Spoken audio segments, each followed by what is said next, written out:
مومنو، اپنے آپ کو اور اپنے اہل و عیال کو اس آگ سے بچاؤ جس کا ایندھن آدمی اور پتھر ہوں گے۔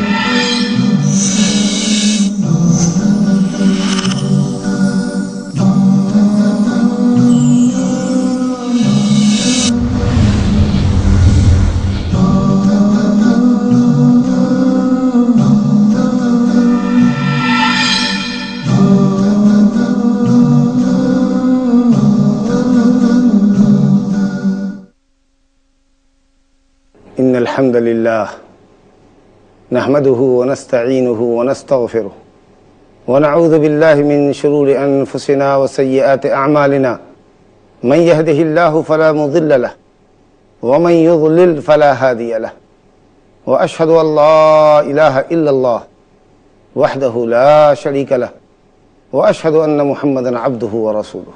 أما بعد فإن أصدق الحديث كتاب الله، وأحسن الهدي هدي محمد صلى الله عليه وسلم، وشر الأمور محدثاتها، وكل محدثة بدعة، وكل بدعة ضلالة، وكل ضلالة في النار.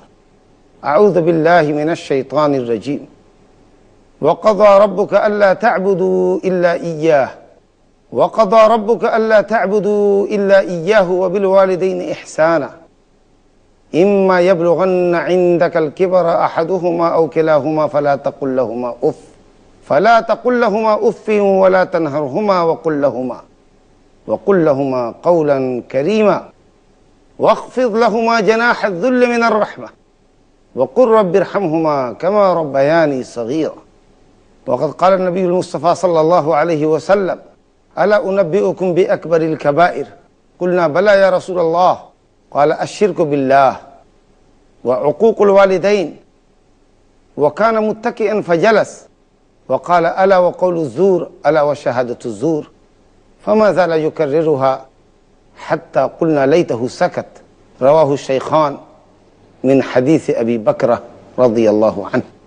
اللہ رب العالمین کی مخلوقات میں سب سے اہم اور سب سے بڑا حق اولاد پر اس کی والدین کا ہے. اللہ رب العالمین نے قرآن مجید میں مختلف مقامات پر اپنے حق کے ساتھ والدین کے حق کا ذکر فرمایا.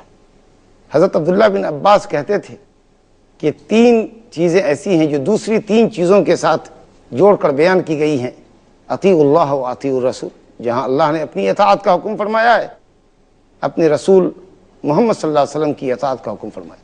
اسی طریقے سے جہاں اللہ رب العالمین نے اپنی بندگی کا حکم فرمایا ہے، وہیں والدین کے ساتھ احسان کا ذکر فرمایا ہے. وَاعْبُدُوا اللَّهَ وَلَا تُشْرِكُوا بِهِ شَيْئًا وَبِالْوَالِدَيْنِ إِحْسَانًا. سورہ نساء آیت نمبر 36 آیت الحقوق العشرہ میں اللہ رب العالمین نے پہلے اپنا حق بیان کیا، اس کے بعد والدین کا حق بیان کیا. سورہ لقمان میں اللہ نے فرمایا: ان اشکر لی ولوالدیک الی المصیر، میری شکر گزاری کرو، اپنے والدین کی شکر گزاری کرو. اور تیسری چیز، جو 2 چیزیں ایک ساتھ بیان کی گئی ہیں قرآن مجید میں اکثر مقامات پر: اقیموا الصلاۃ وآتوا الزکاۃ، نماز قائم کرو اور زکوٰۃ. بہرحال اللہ رب العالمین کے خالص حق عبودیت، حق عبادت، حق الہیت، جو اللہ کا خالص حق ہے بندے پر، اور وہ سب سے مقدم حق ہے بندے پر. اس کے بعد مخلوق میں سب سے مقدم حق اللہ رب العالمین نے والدین کا ذکر فرمایا ہے. سورہ اسراء کی آیات نمبر 23 اور 24 2 آیتیں ابھی تلاوت کی گئیں. اس میں والدین کے حقوق کو کسی قدر تفصیل سے بیان کیا گیا ہے. اللہ رب العالمین فرماتا ہے: وَقَضَى رَبُّكَ أَلَّا تَعْبُدُوا إِلَّا إِيَّاهُ، تیرے رب کا حکم ہے، تیرے رب کی وصیت ہے، تاکیدی حکم ہے، اللہ تعبدوا الا ایاہ، کہ نہ بندگی کرو مگر اسی ایک اللہ کی، یعنی اللہ کے علاوہ کسی کی بندگی نہ کرو. یہی معنی ہے کلمہ لا الہ الا اللہ، کہ اللہ کے سوا کوئی لائق بندگی ہے نہیں، کوئی معبود حق سوائے اللہ کے ہو ہی نہیں سکتا. جتنے معبودان ہیں وہ سب باطل، ایک اللہ معبود حق، اسی کی بندگی کرو. بندگی اسی کا حق ہے، اور اللہ کا یہ حق بندے پر سب سے مقدم اور اول فریضہ ہے. اس کے بعد بندوں میں والدین کے ساتھ حسن سلوک کا اللہ نے ذکر فرمایا: وَبِالْوَالِدَيْنِ إِحْسَانًا، اور والدین کے ساتھ احسان کرو، والدین کے ساتھ اچھا سلوک کرو. مطلق احسان کا ذکر فرمایا ہے. گویا ہر وہ قول، ہر وہ فعل، ہر وہ سلوک، ہر وہ طریقہ جو والدین کو خوش کرتا ہو اور جس سے ہمارے والدین ہم سے خوش ہوتے ہوں، وہ احسان کے اندر داخل ہے۔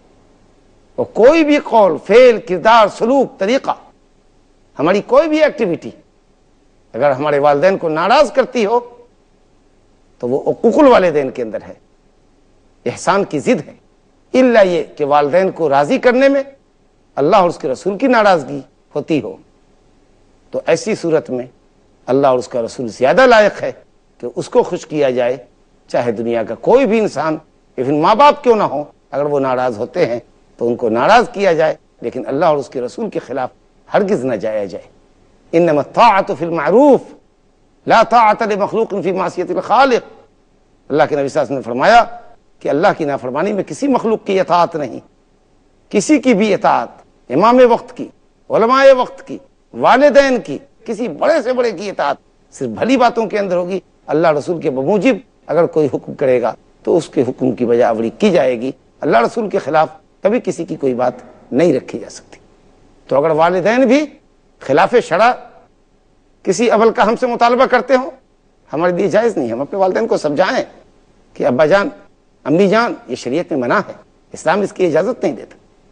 اگر والدین شرک پہ مجبور کریں، گناہ پہ مجبور کریں، کبھی ان کی اطاعت نہیں۔ اللہ تعالیٰ نے فرمایا وَإِن جَاهَدَاكَ عَلَىٰ أَن تُشْرِكَ بِي مَا لَيْسَ لَكَ بِهِ عِلْمٌ فَلَا تُطِعْهُمَا وَصَاحِبْهُمَا فِي الدُّنْيَا مَعْرُوفًا۔ دنیاوی اعتبار سے اچھا سلوک کرو، لیکن شرک، کفر، بدعات اور خلاف شرع باتوں میں اپنے والدین کی بات نہ مانو، چاہے وہ کتنی ہی کوشش کریں، شرک پر مر جائیں، وہ شرک کی راہ پہ لگنے کے لیے اگر وہ بھوک ہڑتال کر دیں یا موت کی دھمکی دیں تو ان کو سمجھاؤ بجھاؤ، اگر مرتے ہیں تو مریں، لیکن ہرگز شرک اللہ کے ساتھ نہ کرو، خلاف شرع کوئی کام نہ کرو۔ البتہ دنیاوی معاملات میں ان کے ساتھ، خرد و نوش کے معاملات میں حسن سلوک سے پیش آؤ۔ تو میں یہ عرض کر رہا تھا وہ بالوالدین احسانہ، احسان کے اندر ہر وہ قول، ہر وہ فعل، ہر وہ سلوک داخل ہے جس سے والدین کو اولاد سے خوشی حاصل ہوتی ہو، جو حسن سلوک کے دائرے میں آتا ہو، بشرطے کہ اللہ اور اس کے رسول کی ناراضگی نہ ہوتی ہو، مطلق اللہ نے فرمایا۔ آگے ارشاد ہوا تفصیل میں اما یبلغن عندک الکبر احدہما او کلاہما، خاص کر ماں باپ اولاد کی خدمت کے، حسن رعایت کے، بر اور احسان کے، حسن سلوک کے محتاج ہوتے ہیں جب وہ بوڑھے ہوتے ہیں، بڑھاپے میں ان کو اولاد کی خدمت کی ضرورت ہوتی۔ تو اللہ رب العالمین نے فرمایا کہ اگر تمہارے پاس تمہارے والدین دونوں یا دونوں میں سے کوئی ایک بڑھاپے کو پہنچے، فلا تقل لهما اف، تو بوڑھے ہو چکے ہیں، ممکن ہے چڑچڑے بھی ہو گئے ہوں، تو اگر کوئی بات ایسی کہتے ہیں جو تمہیں ناگوار ہے تو ضبط سے کام لو، اپنی ناگواری کا اظہار نہ کرو۔ کلمہ اف سب سے ادنا کلمہ ہے جو کسی بات پر ناراضگی کے اظہار کے لیے بولا جاتا ہے، شاید اس میل کچیل کو بھی کہتے جو ناخن کے اندر موجود ہوتی ہے، یعنی اس قدر بھی رنج و ملال کا اظہار والدین کے سامنے نہ کرو۔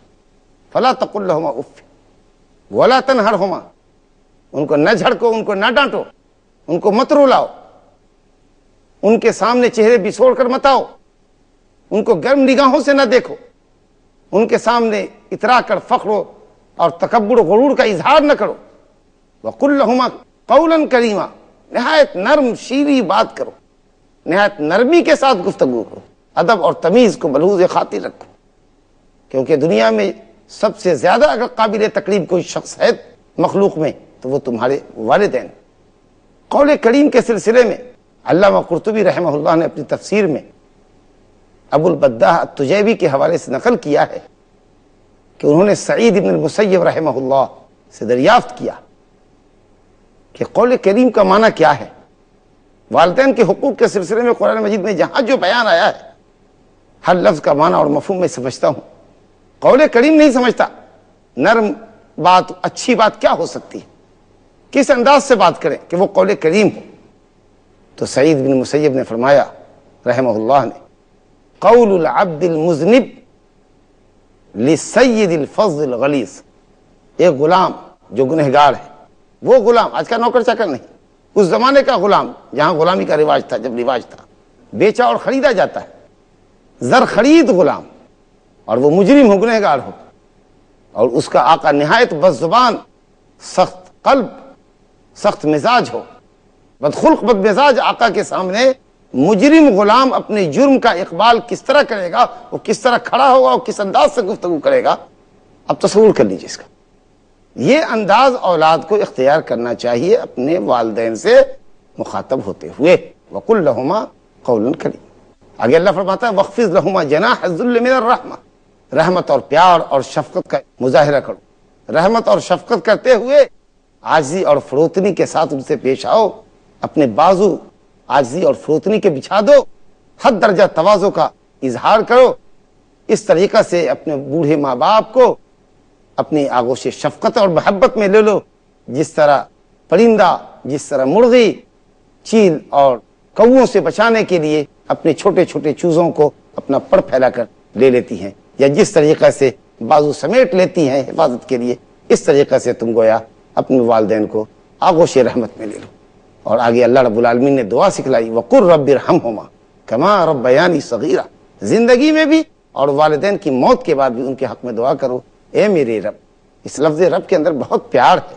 اے اللہ جس نے مجھ کو تو نے پیدا کیا، روزی دی، مجھ کو پالا پوسا، اور اس پالنے پوسنے میں ہمارے والدین کا بھی بڑا حق ہے۔ تو رب اکبر ہے اور یہ رب اصغر ہے، رب مجازی ہے، تو رب حقیقی ہے اللہ اور یہ رب مجازی۔ انہوں نے پالنے پوسنے میں کوئی کوتاہی نہیں کی۔ رب ارحمہما، اے میرے پالنے والے ہمارے ماں باپ پر رحم فرما، کما ربیانی صغیرہ، جس طرح انہوں نے حالت صغر میں بچپنے میں ہماری تربیت کی تھی۔ اللہ رب العالمین نے اس دعا میں صغر کا ذکر کر کے، اولاد کے سامنے اس کے صغر کا، اس کے بچپنے کا ذکر کر کے احساس دلایا ہے کہ جب تم ماں باپ کی شفقتوں کے، محبتوں کے، عنایتوں کے محتاج تھے، تربیت کے محتاج تھے، تو کس طریقہ سے انہوں نے تمہارے ساتھ سلوک کیا تھا، اسی سلوک کے اب یہ مستحق ہیں۔ لہذا حل جزاء الاحسان الا الاحسان کے تحت یہ ضروری ہوتا ہے کہ تم بھی ان کے ساتھ وہی ٹریٹ کرو، وہی سلوک کرو، وہی حسن اخلاق کا مظاہرہ کرو جو انہوں نے حالت صغر میں، بچپنے میں تمہارے ساتھ کیا تھا۔ ایک آدمی سوچے کہ کس طرح وہ پیدا ہوتا ہے، کس طرح وہ شکم مادر میں ہوتا ہے، اور ماں تکلیفوں پر تکلیف سہتے ہوئے کس طرح اس کو اٹھاتی ہے۔ حملتہ امہ وہنا علی وہن وفصالہ فی عامین، ایک مقام پر اللہ نے کہا حملتہ امہ کرہا ووضعتہ کرہا، تکلیف کے ساتھ اٹھاتی ہے، اور ناقابل بیان تکلیف سہ کر بچے کو جنتی ہے، اور پھر 2 سال تک اپنی چھاتی سے لگائے رکھتی، اس کی غلطتیں صاف کرتی، کبھی کوئی پریشانی محسوس نہیں کرتی، خوش دلی سے سارے کام کرتی۔ باپ کمائی کر کے لاتا ہے، بچوں کو کھلاتا پلاتا پالتا پوستا ہے، دونوں مل کے اس کی تربیت کرتے، پروان چڑھاتے ہیں، پڑھنے کی عمر کا ہو جاتا ہے تو تعلیم دلاتے ہیں، تربیت دلاتے ہیں، تعلیم و تربیت پر اتالیق مقرر کرتے ہیں، مدرسے اسکولوں کالجوں کی راہ دکھاتے ہیں، اور اس طریقے سے دونوں مل کر اپنی گاڑھی کمائی خرچ کر کے اپنی شفقتوں اور عنایتوں کے سائے میں بچوں کو اللہ کی رحمت کے بعد پروان چڑھاتے ہیں، یہاں تک کہ انسان مرد ہوتا ہے، بالغ ہوتا ہے اور وہ جوان ہوتا ہے۔ تو کیا اس احسان کا یہ تقاضا نہیں ہے کہ اپنے بوڑھے والدین کے ساتھ ہم اچھا سلوک کریں، اور ایسے وقت میں جب وہ اولاد کے محتاج ہوں اور اولاد کی شفقتوں اور عنایتوں کے طلبگار ہوں۔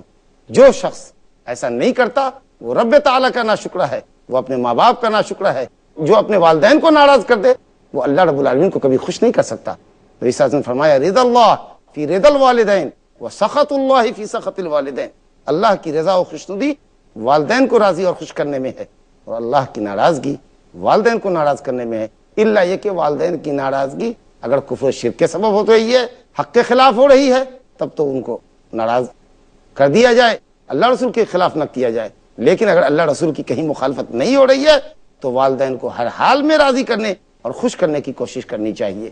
ایک مقام پر اللہ تعالیٰ نے فرمایا، یہ آیت ذکر ابھی کی جا چکی ہے کہ اللہ تعالیٰ نے سورہ لقمان میں فرمایا ہے، حضرت لقمان کی نصیحتوں کا ذکر کرتے ہوئے اللہ فرماتا ہے اعوذ باللہ من الشیطان الرجیم وَإِذْ قَالَ لُقْمَانُ لِابْنِهِ وَهُوَ يَعِظُهُ يَا بُنَيَّ لَا تُشْرِكْ بِاللَّهِ إِنَّ الشِّرْكَ لَظُلْمٌ عَظِيمٌ وَوَصَّيْنَا الْإِنسَانَ بِوَالِدَيْهِ حَمَلَتْهُ أُمُّهُ وَهْنًا عَلَى وَهْنٍ وَفِصَالُهُ فِي عَامَيْنِ أَنِ اشْكُرْ لِي وَلِوَالِدَيْكَ إِلَيَّ الْمَصِيرُ۔ اس میں بھی اللہ رب العالمین نے حضرت لقمان کی زبانی شرک سے پہلے منع کیا ہے، کیونکہ شرک سب سے بڑا ظلم ہے، اور اس کے بعد دوسرا ظلم یہ ہے کہ انسان ماں باپ کی ناشکری کرے۔ اللہ نے فرمایا کہ میری شکر گزاری کرو، میری توحید کے تقاضوں کو پورا کرو اور اپنے والدین کی شکر گزاری کرو، ان کے ساتھ اچھا سلوک کرو۔ اس کی تفسیر میں امام قرطبی رحمہ اللہ نے امام کبیر محدث عظیم سفیان ابن عیینہ رحمۃ اللہ علیہ کا قول نقل کیا ہے کہ ایک شخص جب نماز پنجگانہ ادا کرتا ہے تو اس نے اللہ رب العالمین کی شکر گزاری کی، اور نمازوں کے بعد اگر وہ والدین کے حق میں دعا کرتا ہے تو گویا کہ اس نے والدین کی شکر گزاری کی۔ اس طریقہ سے قرآن مجید کے اندر والدین کے ساتھ اچھے سلوک اور شکر گزاری کی تلقین آئی ہے۔ جب ہم حدیثوں کے دفاتر کھنگالتے ہیں اور آنکھ پلٹتے ہیں، بہت سی روایتیں، بکثرت روایتیں اس باب میں بڑی تھی۔ تفصیل میں جانے کا موقع نہیں، چند ایک مشہور حدیث آپ کے سامنے پیش کرتا ہوں۔ صحیحین میں نبی کریم صلی اللہ علیہ وسلم سے ابو بکر رضی اللہ عنہ کی ایک حدیث مروی ہے۔ آپ صلی اللہ علیہ وسلم نے فرمایا، اے لوگوں، بڑے گناہوں میں بھی سب سے بڑے گناہ، سنگین گناہ، پہلی سطر میں سڑے فہرست جو گناہ آتے ہیں، کیا ان گناہوں کی بابت نہ بتاؤں؟ کہا ہاں یا رسول اللہ۔ کہا سب سے سنگین گناہ، خطرناک گناہ، اول درجے کا گناہ شرک ہے، اور دوسرے نمبر پر آپ نے فرمایا وہ حقوق الوالدین، والدین کی نافرمانی، والدین کے ساتھ قطع سلوک، والدین کی اطاعت سے انحراف، والدین کے ساتھ بدسلوکی، بدتمیزی، یہ دوسرے نمبر کا گناہ ہے۔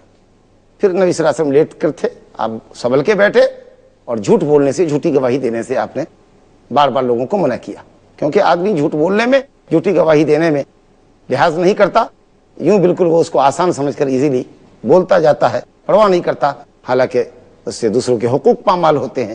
اسی نبی صلی اللہ علیہ وسلم نے اس پر فورس کیا ہے۔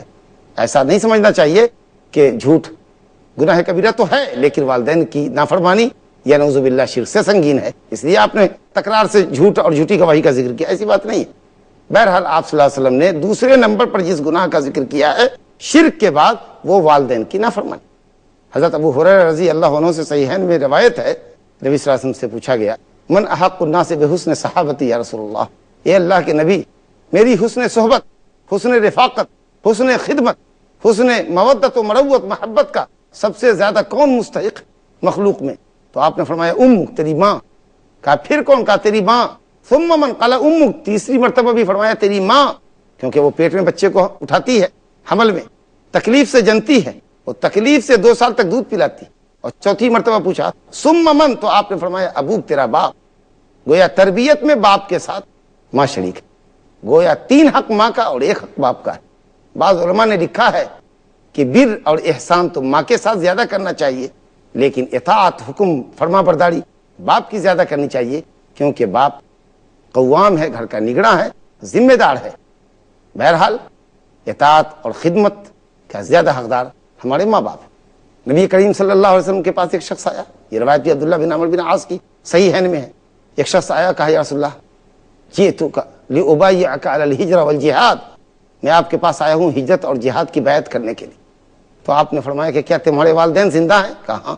کہا جاؤ انہی کے ساتھ حسن صحبت کرو، ایسے وقت میں جب کہ ہجرت فرض نہ ہو، ایسے وقت میں جب کہ جہاد فرض عین نہ ہو، فرض کفایہ ہو، تو ایسی صورت میں بوڑھے ماں باپ کی خدمت میں وقت گزارنا جہاد اور ہجرت کے مقابلے میں افضل ہے۔ جب جہاد فرض عین ہو تو مصلحت عامہ کی خاطر والدین کی اطاعت پر جہاد کی شرکت ضروری قرار دی جائے گی۔ حضرت عبداللہ بن عمرو بن عاص رضی اللہ عنہما سے ہی صحیحین میں مروی ہے، من الکبائر شتم الرجل والدیہ، بڑے گناہوں میں سے ایک گناہ یہ ہے کہ انسان اپنے والدین کو گالی دے۔ صحابہ متعجب ہوئے، کہا یا رسول اللہ وہل یشتم الرجل والدیہ، کیا کوئی انسان اپنے ماں باپ کو گالی دے سکتا ہے؟ آپ نے فرمایا یسب ابا الرجل فیسب ابا ویسب امہ فیسب امہ، ایک آدمی دوسرے کے باپ کو گالی دے اور جواب میں اپنے باپ کو گالی سنائے، ایک شخص دوسرے کی ماں کو برا کہے اور جواب میں اپنی ماں کو برا کہلوائے، تو اس طریقہ سے گویا اپنی ماں کو اپنے باپ کو گالی دینا ہوا۔ چھ جائے کہ آج لوگ ڈائریکٹ اپنے ماں باپ کو ستاتے ہیں، اور نعوذ باللہ بعض نہ انجان نہ عاقبت اندیش تو گالیاں تک دیتے ہیں۔ جو لوگ ماں باپ کے عظیم احسان کو بھلاتے ہیں اور نافرمانی کرتے ہیں، جائز کاموں کے اندر بھی ماں باپ کی نافرمانی کرتے ہیں، یقیناً وہ یہ اس لائق ہیں کہ اللہ رب العالمین ان کو عذاب اور سزا دے، اور جلد سزا دے، ان کو خود ان کی اولاد سے وہ صورتحال بھگتنا پڑے، وہ صورتحال ان کے سامنے بھی آئے جو صورتحال وہ اپنے ماں باپ کے ساتھ کیے ہوئے، یعنی ان کی اولاد بھی ان کے ساتھ ویسے ہی بدسلوکی کرے جیسا وہ آج اپنے والدین کے ساتھ بدسلوکی کر رہے ہیں۔ وہ لوگ اسی لائق ہیں کہ اللہ رب العالمین ان کو ان کی اولاد سے سزا دے، کیونکہ انہوں نے اپنے والدین کو کب خوش رکھا ہے کہ ان کی اولاد ان کو خوش رکھے گی۔ حقیقت یہ ہے کہ ہم میں کا کوئی بھی شخص چاہے جتنی خدمت ماں باپ کی کر لے، حقیقت یہ ہے کہ ماں باپ کے حق کو ادا نہیں کر سکتا اور اس سے کبھی عہدہ بڑا نہیں ہو سکتا۔ ایک شخص کعبہ کا طواف کر رہا تھا، ادب المفرد میں امام بخاری رحمۃ اللہ علیہ نے بسند صحیح نقل کیا ہے اس کو۔ طواف کر رہا تھا، حضرت عبداللہ بن عمر سے ملاقات ہوئی۔ جو شخص طواف کر رہا تھا اس نے اپنی ماں کو اپنی پشت پر سوار کر رکھا تھا، وہ اس کے لیے اونٹ بنا ہوا تھا، اپنی ماں کو گویا پیٹھ پر لاد کے طواف کر رہا تھا۔ کہا اے ابن عمر، اب آپ کا کیا خیال ہے، میں نے اپنی ماں کا حق ادا کیا کہ نہیں؟ کہا کہ نہیں، اسے ایک سانس کی قیمت بھی نہیں ہو سکی، اسے ایک ہچکی کی بھی قیمت نہیں ہوئی جو پیدائش کے وقت میں اس نے دی تھی، اور نہ جانے ایسی کتنی ہچکیاں لی تھی جس میں اس کی پسلی کی ہڈیاں اوپر نیچے ہوا کری، ولا بظفرۃ من ظفراتها، نہ جانے کتنی ہی ایسی ہچکیاں اس نے لی ہوں گی، ایک ہچکی کی بھی قیمت ادا نہیں کر سکا تو، لیکن میں تمہیں محسن سمجھتا ہوں، محسن پاتا ہوں، اپنے ماں کے ساتھ اچھا سلوک کر رہا، اللہ رب العالمین تم کو اجر دے گا۔ تو حقیقت یہ ہے کہ انسان کبھی بھی ماں باپ کی خدمت کا حق ادا نہیں کر سکتا، لیکن جس حد تک وہ زیادہ سے زیادہ کوشش کرے کہ اپنے ماں باپ کو خوش رکھ سکے اور ان کے حق میں دعائے خیر و رحمت کرے، اور اگر کسی محروم القسمت نے اپنے ماں باپ کے ساتھ حق کے احسان ادا نہ کیا ہو یا کوئی کوتاہی کی ہو تو مرنے کے بعد بھی ان کے دوستوں کے ساتھ اچھا سلوک کرے، ان کے وعدوں کو پورا کرے، ان کے رشتہ داروں کے ساتھ اچھا سلوک کرے، ان کے حق میں دعائے خیر کرے، تو شاید ان کی کوتاہیوں کا شاید کفارہ ہو سکے۔ حضرت عبداللہ بن عمر مکے کے راستے میں جا رہے تھے، ایک شخص دیہاتی ملاقات ہوا، حضرت عبداللہ بن عمر نے سلام کرنے میں سبقت کی اور پھر اپنے گدھے پر سوار کر لیا، ردیف بنا لیا، اور جب وہ جانے لگا تو حضرت عبداللہ بن عمر نے اپنے سر کا امامہ اتار کر اس کے سر پر رکھا۔ ابن دینار نے کہا کہ دیہاتی لوگ ہیں، معمولی چیز پا کر بھی خوش ہوتے ہیں، آپ نے اپنی پگڑی دے دی؟ کہا کہ اس کا باپ میرے باپ عمر بن خطاب کا دوست تھا۔ اللہ اکبر، ان من ابر البر صلۃ الرجل اہل ود ابی، نیکیوں میں سب سے بڑی نیکی یہ ہے، بر اور احسان میں اعلیٰ درجے کا احسان یہ ہے کہ آدمی اپنے ماں باپ کے دوستوں کے ساتھ اچھا سلوک کرے۔ خطاب کے انداز کے تعلق سے کہ ماں باپ سے کیسے خطاب کرنا چاہیے، غور کیجئے۔ حضرت ابراہیم علیہ الصلوۃ والسلام اپنے کافر باپ آزر کو جو بت تراش تھا کس طرح خطاب کرتے، یا ابت یا ابت۔ سورہ مریم میں دیکھیں 5 آیتوں کے اندر 41 سے 45 نمبر کی غالباً آیات کے اندر، یا ابت لم تعبد ما لا يسمع ولا يبصر ولا يغني عنك شيئا یا ابت انی قد، اے ابا جان، اے ابا جان۔ جب ایک مومن بیٹا اپنے کافر ماں باپ کے ساتھ ایسا خطاب کرتا تو ایک مومن بیٹے کو مومن والدین کے ساتھ کیسا سلوک کرنا ہے۔ حضرت نوح اپنے والدین کے حق میں دعا کرتے تھے، رب اغفر لی ولوالدی ولمن دخل بیتی مؤمنا وللمؤمنین والمؤمنات ولا تزد الظالمین الا تبارا۔ حضرت عیسیٰ علیہ السلام کہتے ہیں اللہ تعالیٰ نے فرمایا ہے ورم بوالدتی ولم یجلنی جبارا شقیا، ماں باپ کے حق میں خدمت گزار اس نے بنایا ہے، جبار، سخت گیر، بدخلق اور بدبخت نہیں بنایا۔ اس کا مطلب یہ ہے کہ جو ماں باپ کے ساتھ بدسلوکی کرتا ہے وہ بدبخت ہے، شقی القلب ہے۔ اللہ رب العالمین ہمیں توفیق دے کہ ہم اس کا حق ادا کریں، اور مخلوق میں جو ہمارے والدین کا سب سے بڑا حق ہے ہم ان کے حق سے عہدہ برآ ہوں اور ہمارے والدین ہم سے راضی ہوں تاکہ اللہ ہم سے راضی ہو۔ وصلی اللہ وسلم وبارک علی نبینا محمد وعلی آلہ وسلم۔